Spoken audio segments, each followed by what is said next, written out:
Kisah ini dimulai pada masa Revolusi Prancis, yang mana pada waktu itu ada seorang bangsawan yang menulis sebuah cerita yang terjadi pada tahun 1764, di mana seekor makhluk misterius dikabarkan meneror sebuah wilayah di Prancis. Menurut kesaksian, makhluk tersebut telah membunuh para wanita dan juga anak-anak kecil yang bekerja di dalam hutan, yang mana hal itu menciptakan suasana ketakutan dan juga kepanikan di seluruh desa. Nah, ketika berita itu sampai ke Raja Louis, ia kemudian mengirim seorang ksatria yang bernama Fronsac dan juga temannya yang berasal dari suku Amerika, yaitu Manny, ke desa tersebut untuk menyelesaikan masalah ini. Di dalam perjalanan ke desa, mereka menyaksikan beberapa orang sedang menyerang seorang gadis yang bernama Virginia bersama dengan ayahnya. Melihat kebrutalan itu, Manny lalu turun dari kudanya dan dengan cepat menghajar para penjahat itu.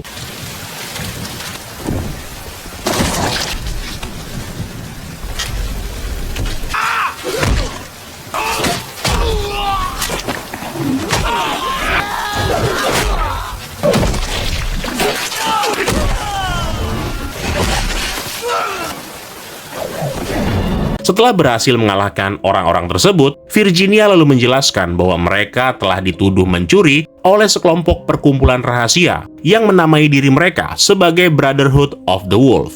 Fronsac yang melihat ketidakadilan itu lalu memutuskan untuk mengambil uang dari pemimpin kelompok tersebut dan memberikannya kepada Virginia dan ayahnya.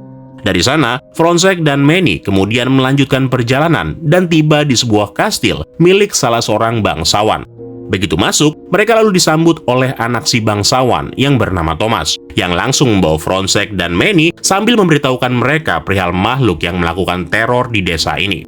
Menurut pengakuan para saksi, makhluk tersebut tampak seperti serigala, tapi dengan ukuran yang jauh lebih besar, tidak takut pada senjata api, dan bahkan sampai sekarang makhluk itu telah membunuh banyak wanita dan juga anak-anak di desa dengan sangat brutal. Thomas kemudian memberikan Fronsac sebuah berkas yang berisi semua informasi yang terkait dengan makhluk itu dan meminta keduanya agar segera mengatasi masalah ini. Keesokan harinya, Fronsac pergi menemui seorang anak laki-laki yang katanya pernah melihat makhluk misterius itu, yang mana di sini Fronsac berusaha menggambar sketsa dari pengakuan si bocah. Gak lama kemudian, Thomas memberitahu Fronsac kalau mereka mendapatkan laporan tentang adanya penampakan makhluk di tengah hutan. Mengetahui kabar itu, Fronsac bersama dengan Manny lalu segera bergegas untuk memeriksanya. Setelah sampai di lokasi, mereka menemukan mayat seorang wanita yang dibunuh secara brutal. Ketika Fronsac memeriksa luka-luka di tubuh wanita malang itu, dia menemukan bahwa luka-luka ini bukanlah luka yang disebabkan oleh serigala biasa, karena di lukanya terlihat sangat dalam dan membesar sehingga kemungkinan luka tersebut disebabkan oleh hewan lain. Nah, setelah melakukan penyelidikan, ayahnya Thomas lalu membawa Fronsac dan Manny untuk bertemu dengan para bangsawan yang lain, yang kebetulan sedang berkumpul di suatu lokasi sambil menunjukkan sketsa makhluk yang digambar oleh Fronsac kepada mereka semua. Ketika melihat sketsa itu, John, putra dari seorang bangsawan, lalu memuji dengan apa yang dilakukan oleh Fronsac. Nah, ketika semua orang sedang membicarakan makhluk tersebut, tiba-tiba Fronsac melihat saudara perempuannya John yang bernama Marianne, yang kemudian membuat Fronsac menjadi sangat tertarik. Excuse me. Who's the future victim? Marianne de Morange, yes. Be careful. She's a No shame. Ketika jamuan makan malam dimulai, semua bangsawan yang ada di sini telah sepakat untuk menyelesaikan masalah makhluk misterius itu. Mereka memutuskan bahwa siapapun yang berhasil membunuh makhluk tersebut akan mendapatkan hadiah dengan jumlah yang sangat besar.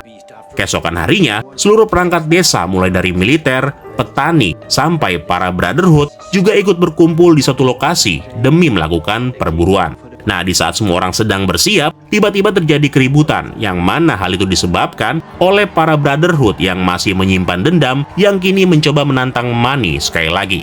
Namun meskipun kelompok itu melawan dengan banyak anggotanya, tetapi tetap aja Manny berhasil mengalahkan mereka semua.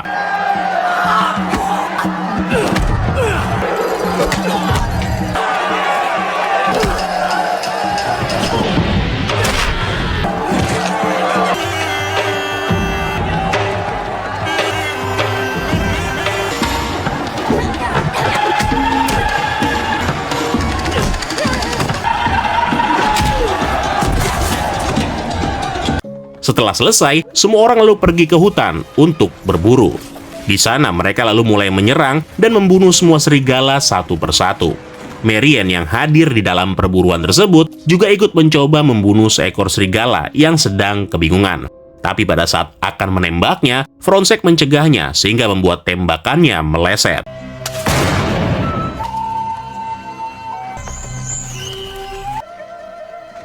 Malam harinya, ketika selesai berburu, Fronczak yang akan beristirahat, lalu diajak oleh Thomas ke sebuah penginapan atau rumah bordil. Di sini Fronczak bertemu dengan seorang pelacur yang bernama Sylvia. Di dalam obrolan mereka, Fronczak memberitahu bahwa dia sengaja datang dari kota Paris atas perintah raja dalam sebuah misi untuk membunuh seekor makhluk. Beberapa minggu kemudian, seorang pria tiba-tiba muncul di sebuah gereja, yang mana pria tersebut memberitahu kepada pendeta setempat yang bernama Sardis bahwa dia dan putrinya telah diserang oleh seekor serigala di tengah hutan, sehingga membuat putrinya kini menghilang. Mendengar kabar itu, Fronczak, Manny, dan para penduduk desa lalu mulai bergerak ke dalam hutan. Namun setibanya di sana, mereka tidak menemukan apa-apa kecuali jasad seseorang. Tapi untungnya Manny yang mencari di sisi yang berbeda berhasil menemukan gadis yang dimaksud, yang entah gimana caranya dia ini masih dalam keadaan selamat. Setelah kembali ke desa, Fronczak memberitahu semua orang bahwa dia telah menemukan sebuah gigi besi dari tubuh pria yang meninggal tadi, yang mana hal ini menyiratkan bahwa sepertinya sosok yang melakukan teror bukanlah serigala, melainkan orang lain, karena tidak mungkin ada seekor hewan yang memiliki gigi besi.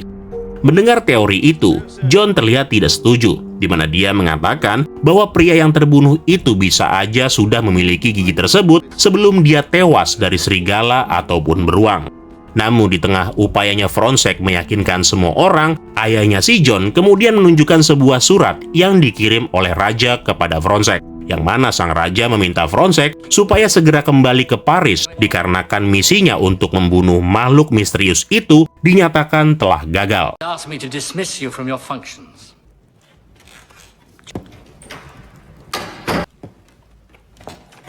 Di malam berikutnya, Fronczak mendapatkan laporan bahwa Manny yang entah gimana caranya berhasil membuat gadis yang mereka temukan sebelumnya kini menjadi tersadar kembali. Di sini si gadis kecil itu lalu bercerita kalau dia dan ayahnya telah diserang oleh seekor makhluk yang terlihat dikendalikan oleh seorang manusia. Namun untungnya pada saat itu dia berhasil menyelamatkan diri dengan cara bersembunyi di sebuah goa. Keesokan harinya, di saat Fronczak dan Manny akan kembali ke Paris, ayahnya John tanpa diduga menunjukkan seekor jasad serigala yang udah mati, yang mana di sini rupanya Fronczak dipaksa untuk mengakui dan memberitahukan kepada penduduk desa kalau sosok serigala yang telah melakukan teror sekian lama sekarang sudah berhasil ditemukan. Nah, sialnya lagi, John yang mendapati kalau Fronczak selama ini dekat dengan seorang wanita di rumah bordil, lalu memberitahukannya kepada Marian, yang mana hal tersebut membuat Marian menjadi kecewa karena dirinya merasa telah dihianati. Next, keesokan harinya, makhluk misterius itu kini terlihat memburu dan menghabisi seorang wanita yang sedang mencari kambingnya yang hilang di dalam hutan.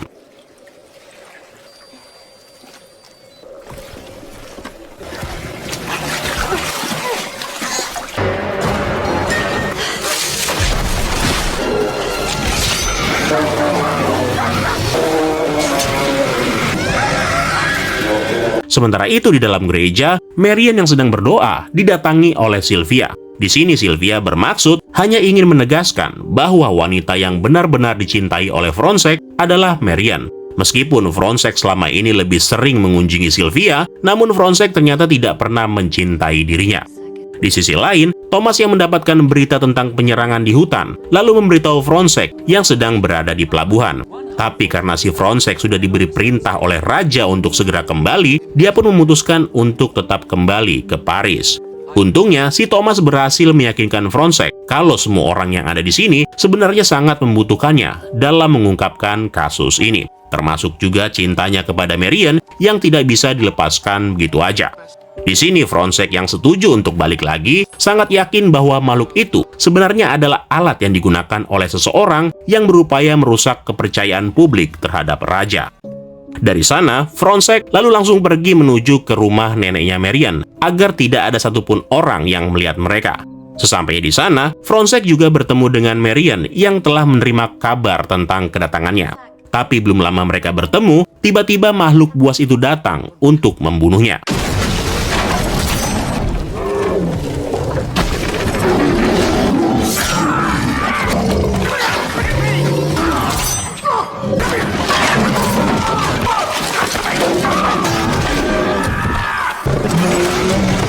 Setelah melemparkan Fronsek, makhluk itu kemudian berusaha membunuh Marian. Namun anehnya, begitu suara peluit terdengar, si monster itu malah pergi yang seakan-akan memberitahu bahwa sang pawang tidak mau melukai Marian. Serangan itu rupanya juga disaksikan oleh para penduduk desa, yang mana hal tersebut memperjelas bahwa monster itu bukanlah serigala biasa, melainkan sesosok makhluk yang berada di bawah kendali orang lain. Keesokan harinya, Fronsek, Manny, dan Thomas bersiap untuk berburu binatang itu. Berbekal senjata api, mereka lalu pergi menuju hutan. Di sisi lain, Virginia dan para Brotherhood rupanya telah memenjarakan binatang buas itu, yang mana ini menunjukkan bahwa mereka selama ini ternyata telah bersekutu dengan pemilik hewan tersebut. Tapi yang tidak diduga adalah Virginia rupanya selama ini telah berpura-pura menjadi korban intimidasi dari para Brotherhood demi untuk menutupi hubungan anggotanya dengan si pawang monster, yang padahal dia sendiri juga merupakan bagian dari mereka. Sementara itu di hutan, Fronsek, Manny, dan Thomas berhenti di suatu tempat untuk beristirahat. Ketika lagi bersantai, Fronsek lalu menceritakan bagaimana awalnya dia bisa menemukan Manny, yang mana pada saat itu Fronsek menemukan Manny dalam keadaan sakit di tengah hutan, di mana Fronsek kemudian merawatnya dan sejak saat itu keduanya menjadi teman baik. Nah, di saat mereka lagi asik ngobrol, tiba-tiba mereka menyadari kalau si monster sudah ada di tempat ini. Dalam usahanya, mereka bertiga hampir berhasil menangkapnya. Namun sial, makhluk itu berhasil melarikan diri meskipun dia juga terluka akibat terkena beberapa jebakan.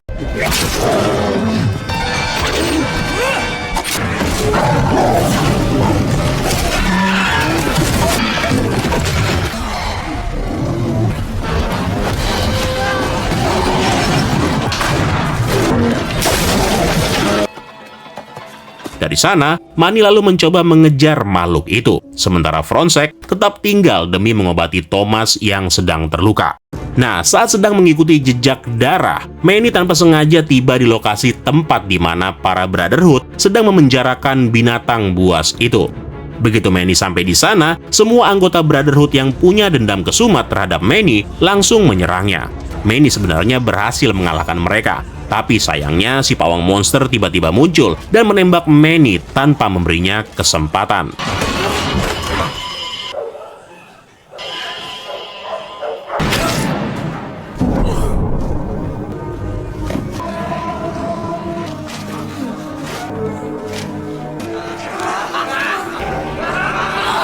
Beberapa saat kemudian, Fronsek yang sedang mencari keberadaan temannya akhirnya menemukan Manny yang ada di sebuah jurang. Mengetahui temannya telah tewas, Fronsek hanya bisa menangisi sosok yang selama ini telah menemani di setiap petualangannya. Dari sana, Fronsek kemudian membawa tubuh Manny yang penuh luka untuk dimandikan. Di sini dia menemukan kalau penyebab kematian temannya itu rupanya diakibatkan oleh peluru yang ditembakkan oleh seseorang. Dengan dipenuhi amarah, Fronsek yang sudah tidak dapat mengendalikan dirinya lalu membawa sebuah busur dan pergi menuju ke sebuah lokasi tempat di mana kelompok Brotherhood itu tinggal. Sesampainya di sana, dia melakukan pembakaran dan membunuh semua kuda yang ada di tempat itu. Fronsek kemudian masuk dan mulai menghabisi setiap orang yang dia temui, termasuk Virginia yang dibuat pingsan.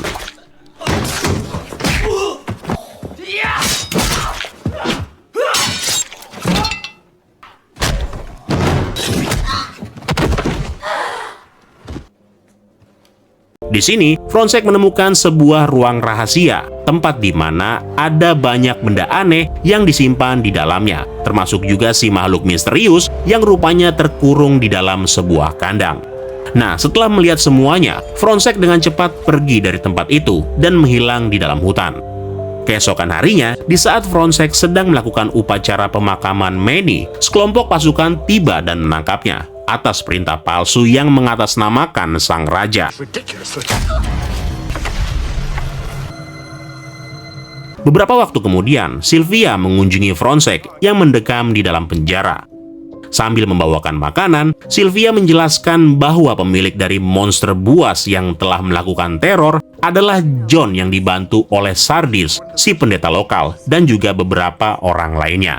Nah, mereka semua ini saling membantu demi mendirikan sebuah agama baru yang disebut sebagai Brotherhood of the Wolf. Mendengar kenyataan itu sempat membuat Fronsek menjadi marah. Namun belum sempat dia meluapkannya, Fronsek tiba-tiba terjatuh, yang mana ternyata makanan yang disuguhkan oleh Sylvia rupanya telah ditaburi racun.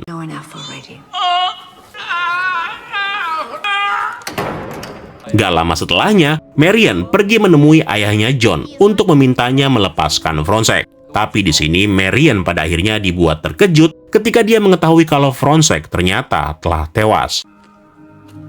You are responsible for that man's life. He called the plague from his mattress. It is the will of God. Come. Menariknya, beberapa saat setelah Fronsek dimakamkan, Sylvia bersama dengan 2 orang yang lain datang ke kuburan untuk menggali tubuh Fronsek. Sementara itu, di tengah kondisinya yang masih dalam keadaan berduka, Marian didatangi oleh John, yang mana si John ini rupanya ingin merayu adiknya itu. Entah apa yang merasuki si John, namun pada saat Marian mengancam untuk bunuh diri, si John malah memperkaos adiknya itu.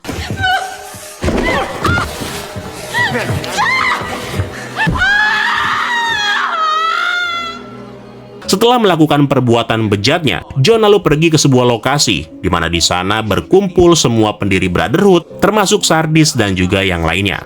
Nah, di saat mereka sedang mengutarakan tentang masa depan perkumpulannya, tiba-tiba Fronsek yang ternyata masih hidup muncul dan menyebut nama mereka satu persatu sebagai bagian dari kelompok berbahaya yang mencoba menggulingkan kerajaan.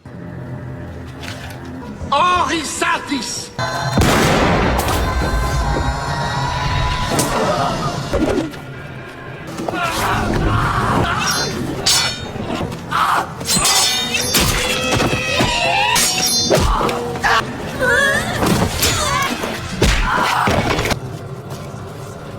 Di saat Fronsek terkepung, tanpa diduga, dia mendapatkan bantuan dari pasukan kerajaan yang sebelumnya telah diberitahu tentang semua kejahatan yang terjadi di wilayah ini oleh mata-mata kerajaan, yaitu Sylvia. Mengetahui rencananya telah gagal, John menjadi marah dan berusaha menyerang Fronsek dengan menggunakan senjata yang terbuat dari tulang hewan. Pertarungan seru pun kemudian terjadi di antara mereka berdua. Namun setelah perjuangan yang cukup panjang, Fronsek pada akhirnya berhasil membunuh si John.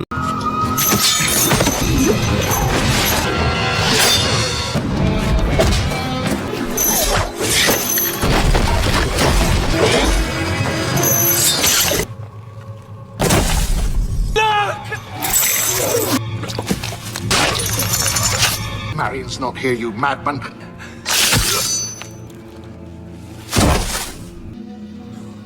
Di lain sisi, Sardis yang mencoba melarikan diri ke dalam hutan malah mendapatkan nasib yang lebih mengenaskan, di mana dia secara tiba-tiba diserang oleh seekor serigala. Setelah semuanya berakhir, Fronsek dan Thomas kemudian pergi ke ruang bawah tanah, tempat di mana binatang misterius itu berada. Di sini, Fronsek menemukan sebuah fakta bahwa ternyata makhluk yang ada di hadapannya bukanlah seekor monster, melainkan seekor singa yang dibawa oleh John dari Afrika saat dia masih kecil. Yang mana hewan itu lalu disiksa hingga menjadi hewan ganas dan dilatih oleh ayahnya Virginia agar bisa mengenakan baju besi serta logam berduri.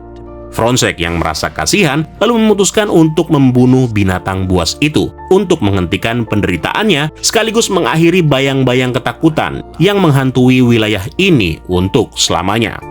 Nah, semua kisah ini ditulis oleh Thomas yang begitu dia menyelesaikan tulisannya, dia lalu digiring ke tempat eksekusi oleh masyarakat yang sudah menjatuhkan pemerintahan selama era revolusi Prancis. Meskipun dia sudah selesai dengan kisah kepahlawanan Fronsek, namun sampai sekarang Thomas sendiri tidak mengetahui keberadaan Fronsek dan juga Marian. Tapi satu hal yang tidak diketahui oleh Thomas adalah ternyata Fronsek dan juga Marian rupanya berhasil hidup bersama, di mana keduanya terlihat sedang berlayar di atas sebuah kapal. Itulah tadi alur cerita film Brotherhood of the Wolf yang dirilis di tahun 2001. Sebuah film yang sangat seru yang mudah-mudahan bisa menghibur kalian semua. Kalau gitu, sekian dulu untuk hari ini. Terima kasih buat yang sudah nonton dan sampai ketemu lagi di kesempatan selanjutnya. Keren lo semua. Ciao.